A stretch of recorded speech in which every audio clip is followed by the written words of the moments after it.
In today's lecture, there would be discussion about discovery of DNA and the emergence of the discipline of molecular genetics.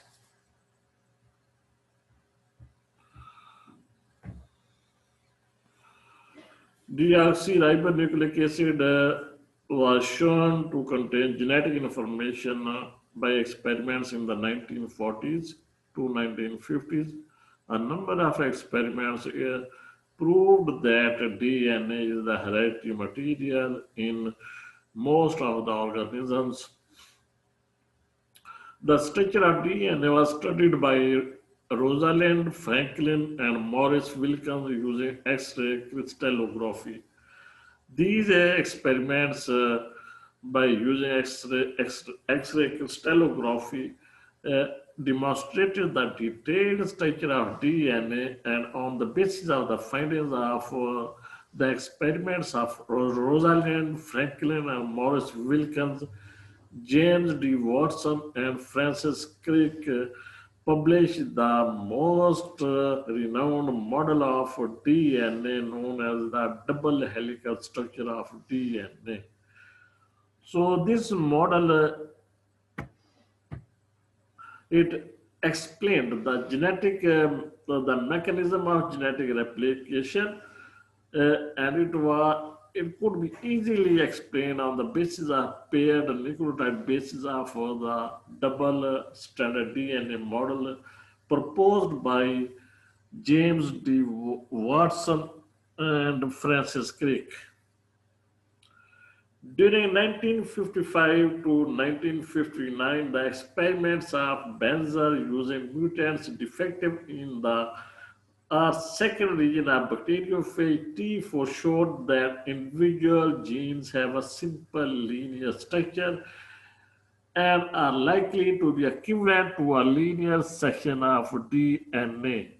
So the experiments conducted by Benzer, they proved that the genes they have a linear structure and it is equivalent to a linear section of DNA. So a segment of DNA composed of the genes, and these genes they code for specific proteins, and thus the traits of organism they are the result of the expression of the genes.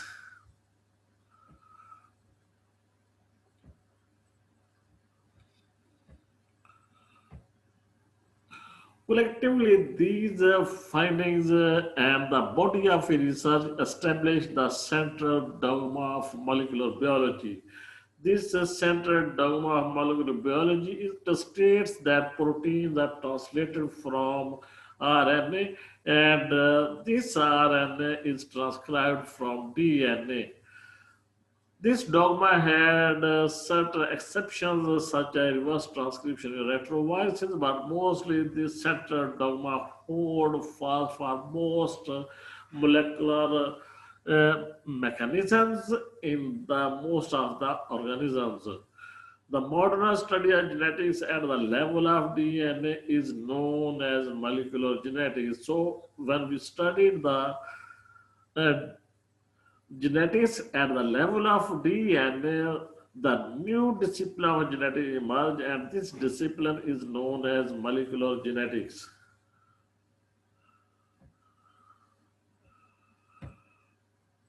In 1972, Walter Fiers and his team at the University of Ghent were the first to determine the sequence of a gene, the gene for bacteriophage MS2 code protein.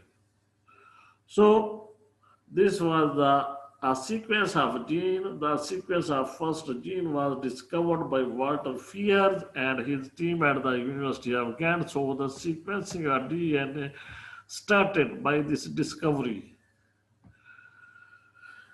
The subsequent development of chain termination DNA sequencing in 1977 by Frederick Sanger improved the efficiency of sequencing and turned it into a routine laboratory tool. So, by 1977, the sequencing protocol they were refined and it became a routine laboratory tool. and automated versions of the Sanger method were used in early phases of the Human Genome Project. So this method of sequencing DNA, its automated version was used in the early phases of Human Genome Project. So the sequencing of the large genome, it became a practical reality.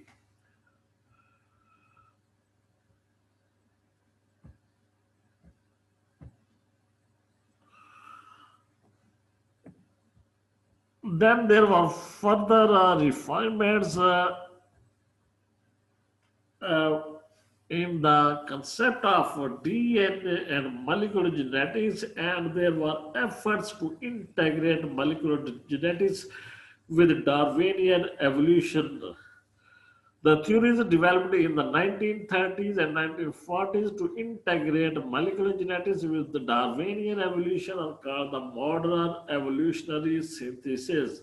So this term was introduced by Julian Huxley, and this was an effort to integrate molecular genetics with the concept of evolution proposed by Darwin. Evolutionary biologists subsequently refined this concept, and this concept was further refined by George C. Williams. And George C. Williams, he gave the idea of gene-centric view of evolution. According to this view, he proposed an evolutionary concept of the gene as a unit of natural selection with the definition that which segregates and recombines with appreciable frequency.